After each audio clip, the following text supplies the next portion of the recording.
First time ఒక రకమైన ఈర్ష్యగా ఉన్నది. ప్రారంభం నుంచి కూడా వాచ్ చేస్తున్న నా చిరకాల మిత్రుడు, స్టైల్ కే స్టైల్ నేర్పే రజనీకాంత్. నేను సినిమా ఇండస్ట్రీకి వచ్చిన కొత్తలో ఈ సీనియర్స్ నా అప్పుడప్పుడు వచ్చి మీకు క్లాసులు తీసుకుంటుంటారు. అందులో రజనీకాంత్ రజనీకాంత్ తెలుసు. అప్పుడు 4-5 ఫిల్మ్స్ ఆయన వచ్చేసరికి రజనీకాంత్ ఇంకా చాలా ఆతరంగా చూసాం. మామూలుగా ఉన్నాడు, అంత అప్పీల్ ఉంది ఫిల్మ్ స్క్రీన్ మీద. అంటే మనం కూడా ఆ లెవెల్ కి వెళతాము అనుకుంటుంది. First time inspiration. ఆ రకంగా ఆ కంటే ముందుతో రజనీకాంత్ నాకు గైడ్ లాగా నేను తీసుకున్నాను. కానీ ఒక్క చోట మాత్రం నన్ను మోసం చేశాడు. ముగ్గురు అంటే కాలేజ్ ఇస్తాను రాజకీయాల్లోకి, ఇక్కడ వెనక్కి తిరిగి వస్తారు కదా అంటే రజనీ రాలేదు. తను ఇంకా ఇలాంటి సినిమాలు చేస్తాడు. నిజంగా కడుపు కాలదా మండదా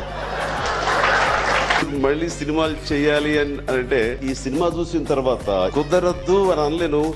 చూద్దాం, సినిమా చేస్తే మాత్రం మళ్ళీ రజనీకాంత్ రోబో మళ్ళీ నాకు ఇన్స్పిరేషన్. ఎంతకాలం నాకు ఇన్స్పిరేషన్ ఉంటానే ఉంటావు రజనీ.